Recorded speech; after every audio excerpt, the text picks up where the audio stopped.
Incineroar is really, right? Because it may even be to a point where if you've got bulky Volcarona, it might be able to outspeed at +1, but we're gonna have to find out. Most importantly though, there's no immediate offensive pressure from Eric's side, so he's playing a very situational board state right now where he wants to be able to start whittling down Kylan's options, but Kylan's just going for the raw damage. He's just looking ahead of it and saying, right, as long as I chip Eric's Pokemon to a point where he no longer has the availability to switch, I'm going to be able to dominate in this scenario.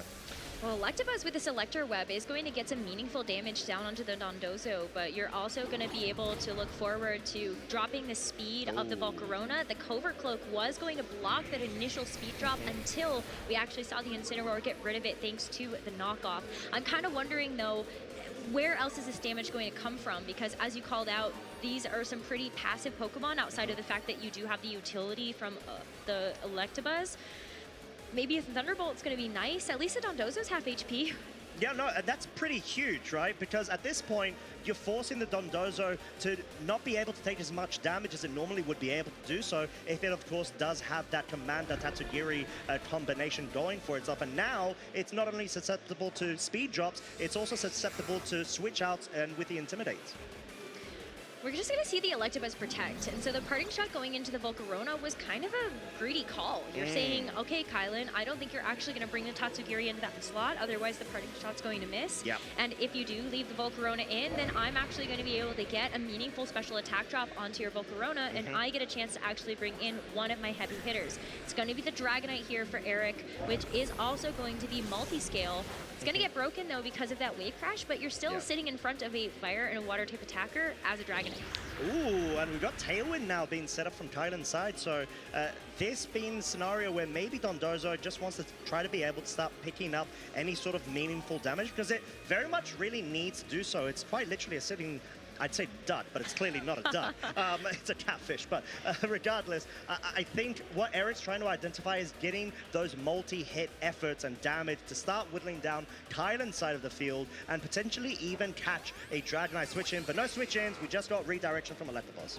Electabuzz is going to help to at least be able to take away this wave crash. This Electabuzz is already going to be in a range where you've got the wave crash, another attack is going to be able to get the KO, but it's really meaningful that the Electabuzz is around to actually have this follow me so that Dragonite isn't going to get burned. On Kylan's team, there is no Intimidate, so you have to look at something like the Will-O-Wisp to be able to actually mitigate this Dragonite's damage. Yeah, I'm not sure if this may come into effect, that initial crit, because it was able to add a tiny bit more damage. If there's a 5-hit from this scale shot, actually, no, I take that back. Based off of the range, unless we get another critical hit, that might have put it in range, but no, not necessarily. But I think what Kylan was looking for there was hopefully picking up the Electabuzz with the Wave Crash, allowing the Wisp to go into the Dragonite and be able to neuter its damage output. But in this scenario, we see it's very board heavy from both of our trainers. Obviously, we don't have a reveal of Kylan's 4th slot just yet, but it may very well not even be Tatsugiri in this scenario. It could even be that Annihilate. I think if it is going to be the Tatsugiri, though, Kylan has to play around the fact that this Dondozo is already going to be below half HP. If you bring the Tatsugiri in, this Dondozo is going to be stuck on the field and only going to have so many turns to be able to actually get damage down. On the flip side of things, Eric is playing around the fact that you have softened up so many targets, you have to KO something, and he's finally going to get rewarded with this Dragonite having that speed boost, gets a chance to go for the scale shot before Volcarona or Dondozo get to move. Yeah, and I think this is sort of paying dividends to why you need to be able to position this Dragonite and not necessarily, let's say, bring a Rillaboom in, which sure, it would have been able to threaten the Dondozo, but the real issue was this Volcarona support, as finally the Electabuzz does go down, but it does allow Eric a free switch in, and we know Covert Cloak is knocked off right now. It may be susceptible to fake outs if we have the Incineroar switch in right now, or even the Rillaboom, to be completely honest. But I think Eric's trying to bait out this Dragonite, and he very much has been able to do it. And of course, it did have its multi-scale broken from the earlier Electro Web. Right, and because it's multi-scale as well, you can also fake out this Dragonite. So not only do you get the Intimidate drop here, but if you go for fake out and you also go for the scale shot, then this Dragonite is going to get KO'd. The big thing for Kylan's team is that you don't actually have the, you actually have quite a few protects available. So Dondozo and Dragonite both have the opportunity to go for protect. So that is one way that you can potentially play around this scale shot damage, protect something. Yeah, and I think that's sort of where Kylan's trying to rely a bit on. We still obviously know that there's not been any terrestrialization. There's the option of going for the Fairy Terror in anticipation of any focus of the scale shots, but really you need to be able to actually start sorting out and getting rid of the third slot for Eric in order to avoid that synergistic switching of a Rillaboom, Incineroar. You got the Fake Out, you got the Intimidate, and thus being really pivotal to the game. This is one way that you can also get around that scale shot damage though, and that is going to be with the Terra Fairy onto the Dragonite. But Eric also says, you know what, maybe I get a chance to actually bait that out. I'm gonna go ahead and protect my Dragonite.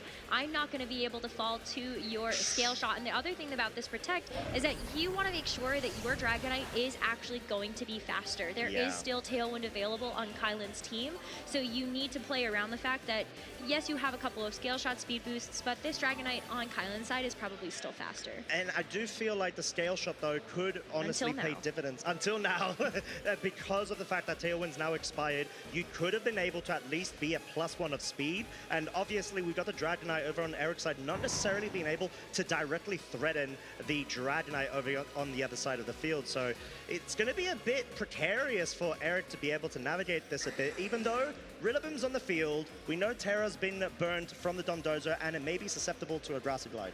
I was going to say exactly that. This Dragonite now is going to take neutral damage from these grass type attacks from Eric's Rillaboom. So when you take a look at maybe it's the HP range, could a double up actually knock it out?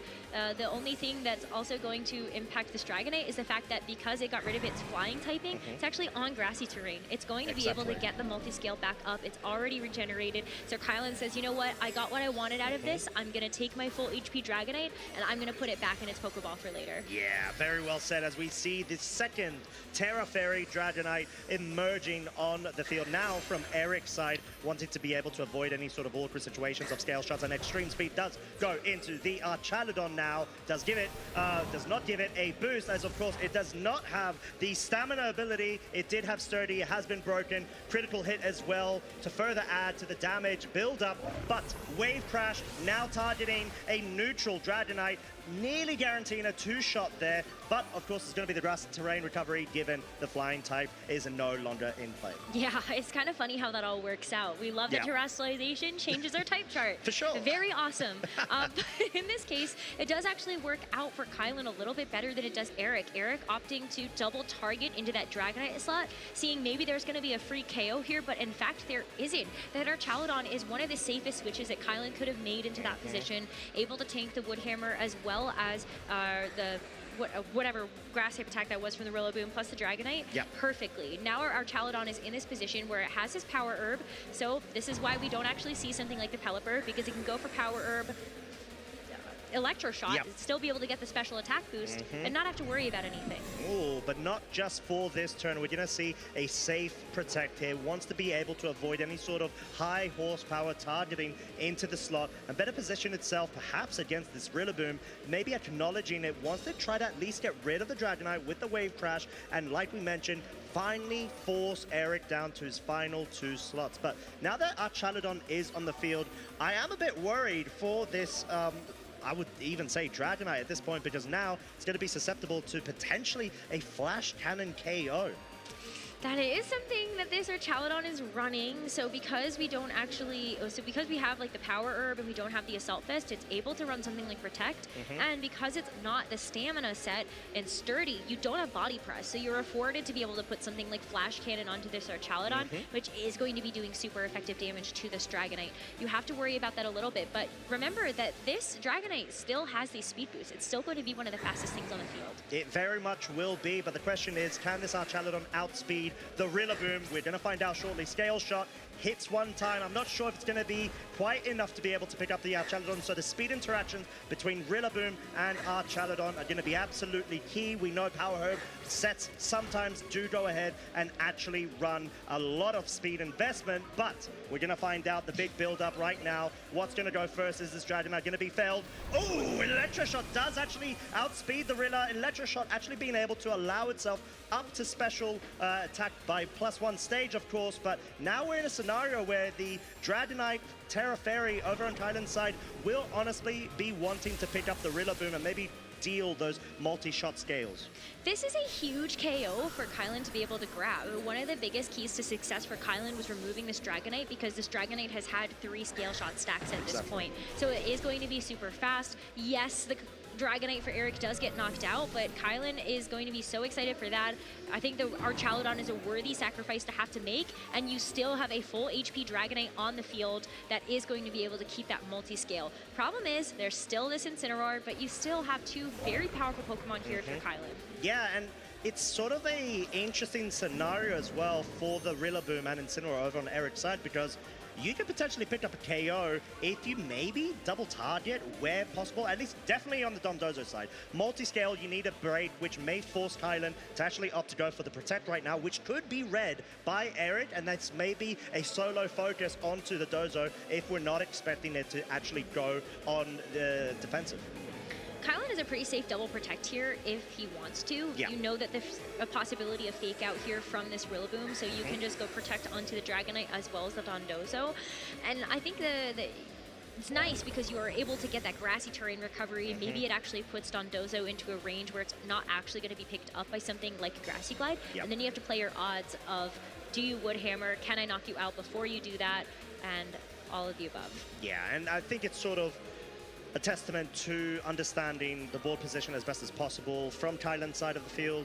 Right now, Dondozo can pick off this Incineroar essentially, and now that grass terrain is no longer on the field, I still feel like a Wood Hammer, respectfully, will be able to pick up the Dondozo. It should. It very much should. But like the scale shot, though, has to move and pick up this Incineroar first to be able to allow a scenario where you can try to focus down on the Rillaboom. And it has been able to successfully hit, but unless it's a crit, it's probably not going to be able to pick up the KO unless it's a high roll.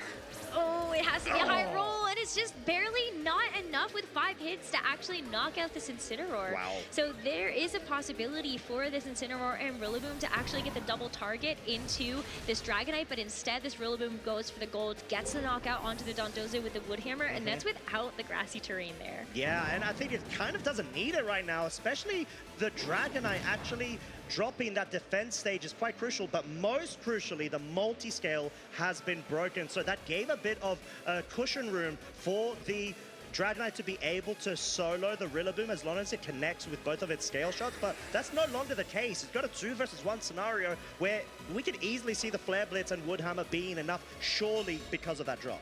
Yeah, I mean, at this point, you were really hoping that you would have enough hits of scale shot to be able to actually deal with that Rillaboom. Now the loaded dice is gone. And I think we have to call back to Eric being worthy, or like kind of heads up play of actually sacrificing his own Dragonite. He got so much accomplished with it earlier on in the game that it felt like, okay, maybe my Dragonite actually has overstayed its welcome. I've put Kylan into this position where you now have your own Dragonite on the field. My Incineroar survived, and at least you know you can get the extreme speed knockout here. So it really actually does come down to this Rillaboom. Has this scale shot defense drop actually done enough where this Rillaboom can actually knock it out? It's going to be the Grassy Glide. That's a big deal. That is a very big deal, and obviously extreme speed being opted in so you don't incur another defense drop from the scale shot, but in this scenario, unless we see multiple potential RNG rolls come into play from this scale shot, it should end up with the Rillaboom nabbing up this game 1. Yeah, I mean, take a look at that. It's going to be 2 scale shots in, and it still looks like it's going to take about 7 more to actually KO this Rillaboom, and so it's only 3. Yeah, well, a load of dice, no more, as Eric is going to be able to clinch this one out. And in what fashion, too? I feel like there was a lot of momentum initially going for the fulfill this Dondozo's role as a solo Dondozo in a matchup where it doesn't actually work. The other thing I was going to suggest is go with the Annihilate. This is not a Pokemon that we got a chance to see in game number 1, but feels really good right now, doesn't it? Most definitely, as it does have, of course, that +1 in its attack because of the Defiant, but we have the Mirror Herb proccing, and guess what? It's not going to be a +1 on Incineroar, it's going to be a +2.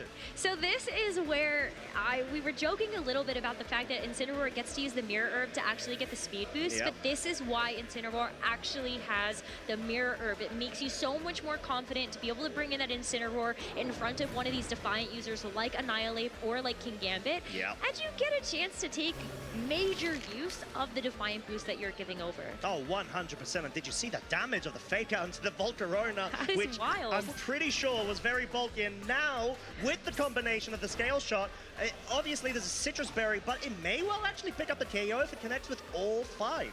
That's a really, really big deal. If Eric can come into this game, give over this Defiant boost, and still be able to get a knockout, this is going to be a key piece for Kylan completely removed.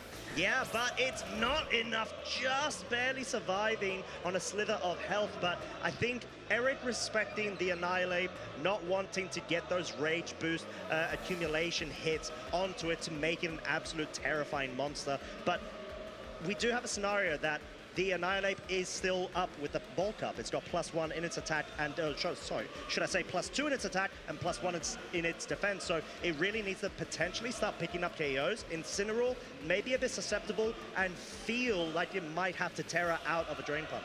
This is where having Dragonite with Haze becomes really impactful. You have these Pokemon that love to be able to get this set up, even though you're actually going to be taking away the boosts that you got from the Mirror Herb onto the Incineroar. You have an opportunity to actually remove the boosts that this Annihilate has. +2 attack, +1 defense. But I love that Dragonite reads into Protect, just goes for the Scale Shot. That makes so much sense because you want to avoid any potential reads from Kylan's side with a Will-O-Wisp into that slot, because we see how much work this Dragonite is putting in. It doesn't necessarily have to sweep, but it's quite nice to be able to just deal so much damage and out guarantee the speed tierings and the benchmarking over on Kylan's side. So we do have our Chaladon now in the fray though, and it does have Sturdy still intact. It does have that Power Herb, and like we mentioned, it looks like it's a bit speedy. It could potentially outspeed this Golden Go, but it needs to respect the Dragonite. It's not going to outspeed the Dragonite, and that's kind of the biggest key, is that you're taking a look at how Eric has positioned this game. You were very safe to go for the Scale Shot because you knew you were going to be faster than this Volcarona. You don't want to extreme speed because you don't want to be susceptible to Flame Body, but now you have the opportunity to go for Haze, and where are the drops now? Drops are gone. I mean, there's no the such drops thing. and the buffs are gone. Everything is gone. Exactly, as Rage Fist did actually want to try to target down the Golden Go, start whittling it down, maybe even a double up at this point, but we're going to have to find out shortly after this animation. The important thing is we got +1 in the special attack of the Archaladon. It's going to be a threat. It may even force Eric to respect it enough to go for yet another Haze, but you're already losing a lot of immediate pressure, offensive pressure, to be able to start forcing it back onto Kylan. Yeah, so maybe a little bit of an interesting board state is the fact that Dragonite also had to give up its own boosts in order to actually get the Haze onto the Annihilate, but I think that matters the most. You're taking a look at this Annihilate not taking any damage. If you're Kylan, you're really hoping that this Annihilate is going to take something, so this Rage Fist can actually do damage. Look at that. Wow, that's respectable damage for non-boost, either on the Rage Fist or the Defiant, but we've actually not been able to see the KO being picked up thanks to what seems to be a bit of a bulky Golden Go being able to survive the Draco Meteor at +1. But that's also where those Haze debuffs came in so clutch. Imagine if that Annihilate still had the Defiant boost, still had its bulk up, that Golden Go would be out of here. It would, and a very crucial miss right there. We know this isn't stamina Archaladon, so most likely actually would have been able to go down there and allow Dragonite to be put into that position where it's gonna guarantee outspeed most of Kylan's Pokemon in the back. So very unfortunate from Eric, but that doesn't necessarily mean he's out of the game. No, he's still up a Pokemon count right now. He still has the opportunity to go for Terastallization, and he still has switches in the back. So if you want to bring in your Incineroar again, you can. I don't necessarily advise it at this point because you're not going to get the mirror boost, but Yeah. Yeah, but I think this is sort of the position, at least, that Kylan's wanting to bank a bit on, being able to have this Annihilate quite healthy and be able to dispatch and just essentially get as much boost as it can, whether through Rage Fist or even attack stages. But Rage Fist is now going to focus down on the Dragonite, finally breaking its multi-scale, hoping that a Draco Meteor can connect, and it does not connect, and that is so crucial. Oh, that is so critical. Any sort of damage onto the Dragonite would have been very meaningful here. This Archaludon was still at -2 special attack, so you're still not going to be able to get a one-hit knockout onto it. But who knows?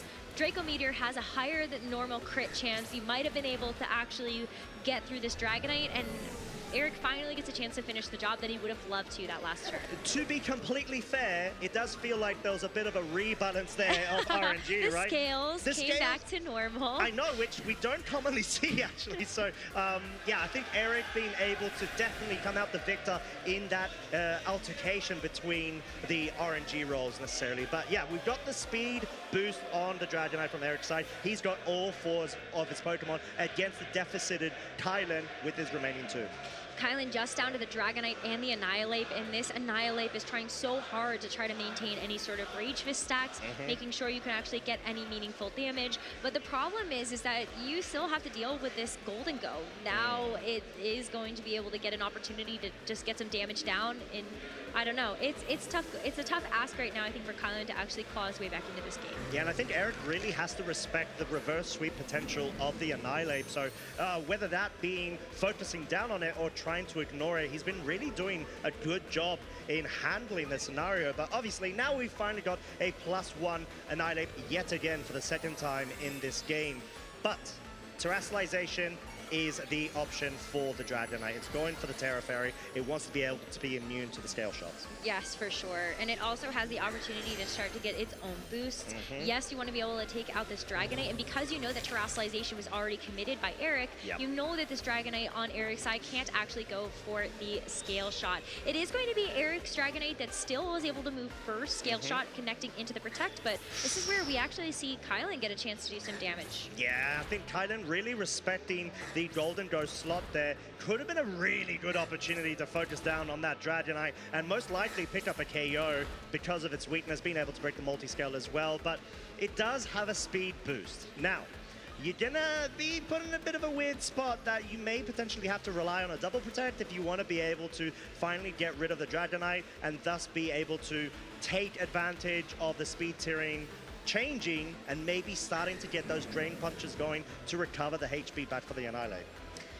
Yeah, it's just so tough. Like, yes, you can go for the drain punches. You might not get enough back, and I think Kylan at this point too, you have to sort of play this coin flip of, I really want to be able to protect the Dragonite here. I need this double protect as well just to be able to get past the fake out. But yeah, unfortunately not going to work. Not going to work, and is the scale shot going to connect in the Annihilate? It does, and that will seal up most likely this game, leaving the Dragonite over on Kylan's side on its very own. Eric being able to absolutely masterfully handle this board position to the point where, honestly, like, we saw the scenario of the Incineroar having +2 in its attack and then actually opting to switch it out in order to take advantage of the board position, and we have the cancellation in. Eric Rios is going into day 2 undefeated. Wow, what an expert display by Eric. This is just what you expect out of one of the best players in Europe. He has been at the top tables for so many years now, and he is certainly one of those players you look at and go, I know there's only 2 players right now that have 2 international championship titles, but Eric could easily find himself in that same vicinity as, of course, Marco and Ashton. Oh, exactly. And being able to go ahead and finally get his revenge against the scenario. Of course, the build-up last time that both of our trainers did meet, it was at Worlds 2024, where Kylan was able to best Eric. So, yeah, you could definitely tell with Eric's reaction there, he was really wanting to win. He felt passionate about it. It's like, yes! Guaranteed, undefeated, puts himself in such a great position going towards Top Cup. It does, because when you take a look at historically where our breakpoints have been for the top cut, it's usually been an X and 2 record. We're only playing 2 more rounds of Swiss tomorrow with the number of competitors that we have here. So Eric at this point has almost guaranteed himself to play in top cut, which is a huge, huge deal. Eric very realistically could find himself in the top cut and further. Oh, 100%. And I mean, you wouldn't put it past him as well, would you? And yeah, you can see Eric's reaction right there. Guaranteeing the scale shot does connect means he 100% does wrap up that game too. And in what fashion as well, against the sort of tools that Kylan had at their disposal. And we felt, honestly, that the game one could have gone a bit either way. It was very close in terms of the board positioning, but then in game 2, I definitely feel like the momentum swing from Eric's lead put on so much immediate pressure where Kylan had to respect the Incineroar slot, and Eric was completely able to take advantage with the Golden Dose switch up and then focusing with the Terra Water. I mean, think about it.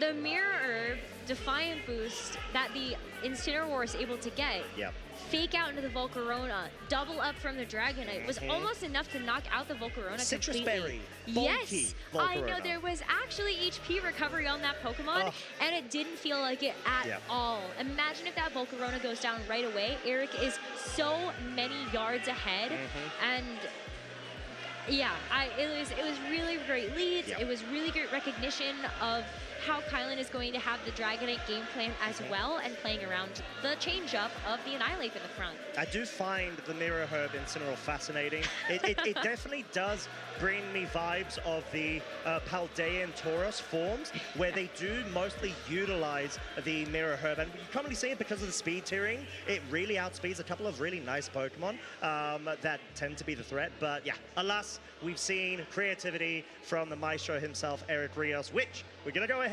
and cut to the stage to get a very quick insight into his game plans. Nice. Is he in day 2 as well, or?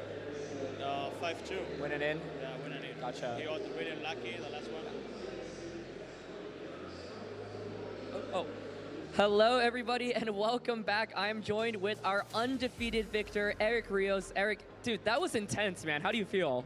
I'm feeling great. I'm back again. I tried to win regionals before, but didn't go well. So yeah, finally, here we are on the field again. I think I'm top 16 guaranteed right now, so I'm really happy. I won against Kylan, that he defeated me at Worlds and the winning in, so I got the rematch, and yeah, I'm feeling pretty good right now. Yeah, I want to talk about that match a little bit. You won 2-0, but it didn't look easy. The first game was, I think, one of the longest game ones we had on stream. So what was your strategy going into games 1 and 2, and did it kind of execute according to plan?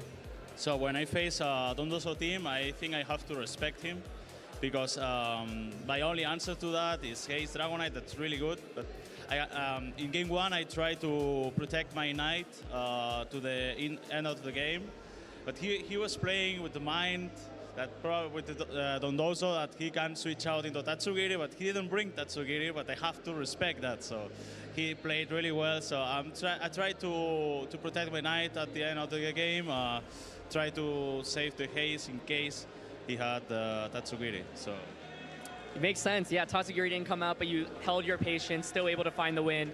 I want to talk a little bit about your team, because you have some really interesting components. We've got the Incineroar with the Mirror Herb, not an item that you see very frequently on it. So how did you come together for this composition? Because it's kind of different from what other players have been using.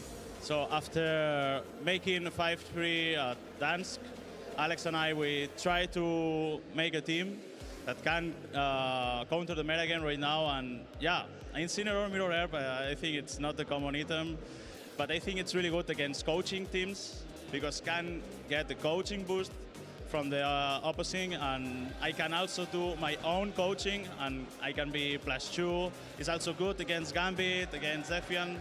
So I'm really happy about it. I won 2 rounds today thanks to that, so it's working well. So. Awesome. You've also got some other tricks, of course, on your team. Dragonite has been, I think, an MVP throughout this tournament. You used it really effectively as well. So what do you think about that Pokemon in particular? I think Dragonite is one of the, I think it's best Mon right now. I think so. I also like Dragonite. I really like the first gen Mons. So I'm happy that Dragonite is back and not the choice set that we have seen before. I really like Haze, and I think Haze it's needed in the team right now because who knows, you can face Dondoso in the future, so you have to be careful about it. But I really like Dragonite. Has been the MVP of the match today and also of the tournament, so let's see.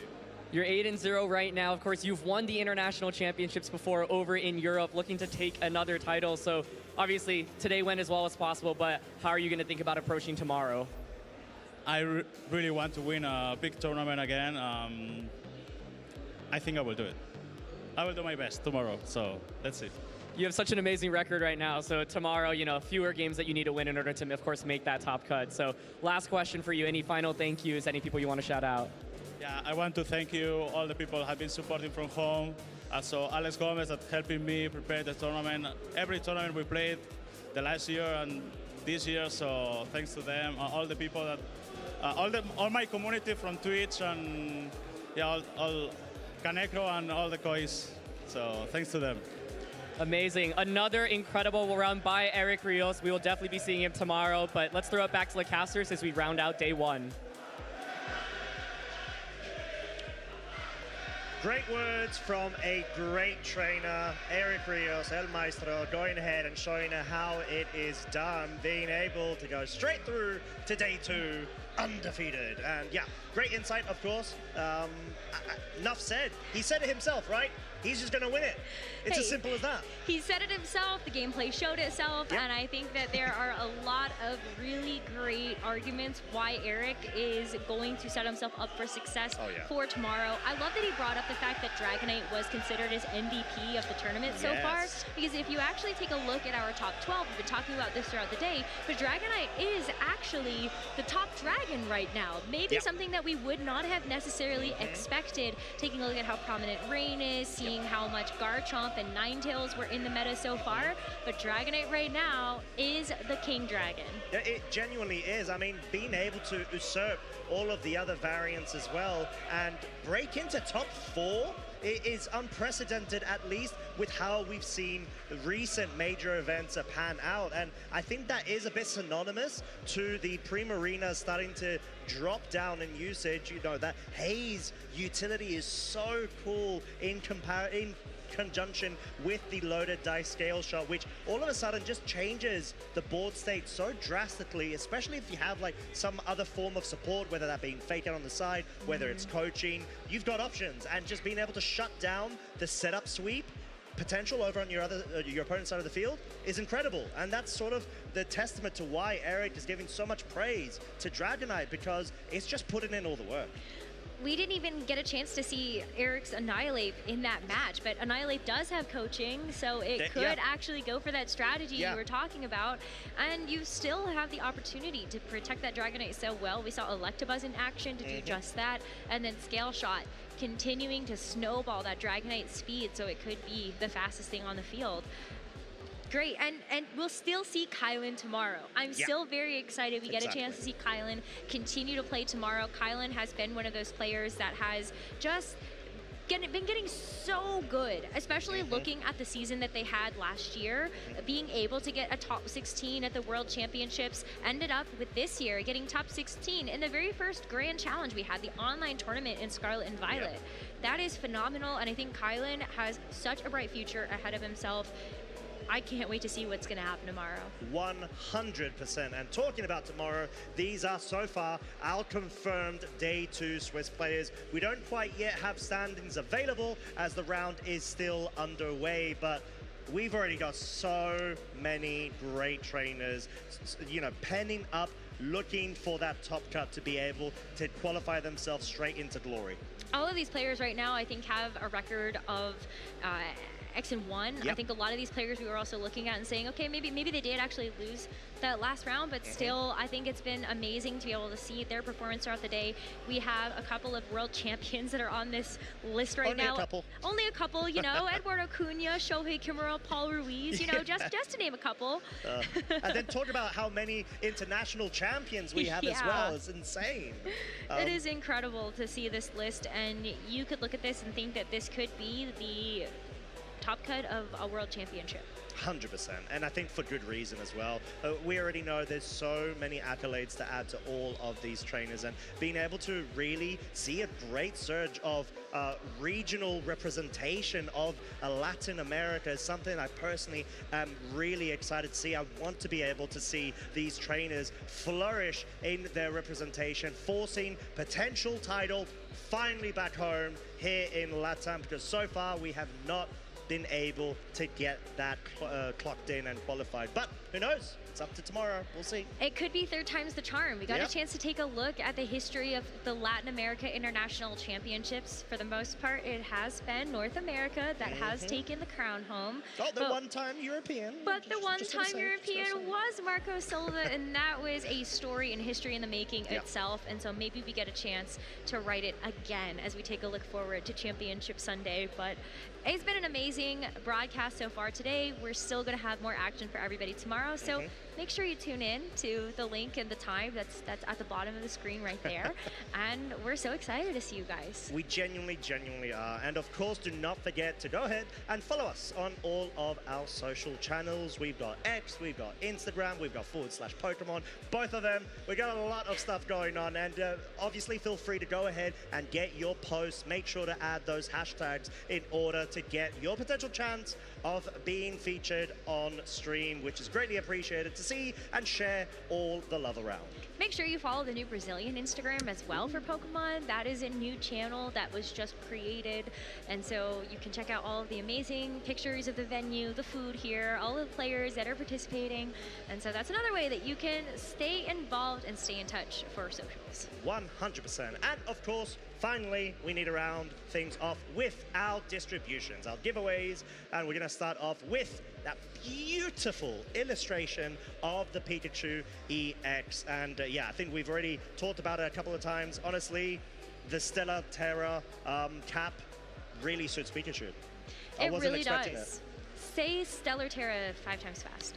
Stellar Terra, Stellar Terra, Stellar Terra, Stellar Terra, Stellar Terra, yes! That was very good. Oh, so I close. couldn't do that. I'm not going to try that. Are You you guys sure you can don't try want it at to? home. No, I'm good actually.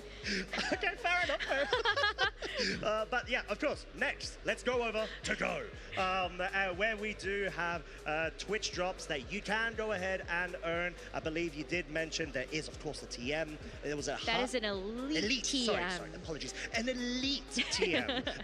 Right next to that beautiful Feraligatr, of course, which unfortunately does not get a lot of usage when it comes to VG, at least not anymore. But it's very popular on Go right now. Shadow Sad. Feraligatr stocks are rising. This is a very heavy-hitting Pokemon. Yep.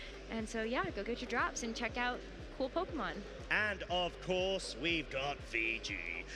Patrick Connors, NAIC 2024 winning shiny Pelipper, which is up for grabs. Yes, it does have wide guard. Yes, you need to use the wide guard LAIC 25 code in order to get the opportunity to redeem it. And do not forget, there are ones, there are not eyes. And there's also apparently more.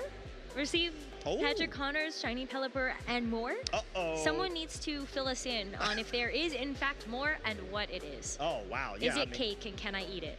Oh, cake. I'd be down. What kind of cake? What are you thinking? I What like comes to red mind? velvet or vanilla or no, those are my two favorite types of cakes. Okay, I'm sort of basic. I always go for like the caramel base Oreo cheesecakes, and I'm like, oh yeah, it's like That's pretty good. Yeah, I know, but it's very like it makes me feel very stuffed. But like, I mean, it's great taste-wise. I am such a huge fan. But yeah, let's forget our tendencies with little desserts and stuff, because today has been an absolute treat, and having you all lovely peeps at home joining us is greatly appreciated. And we're honestly looking forward to start things up yet again for our day 2 tomorrow. Bye.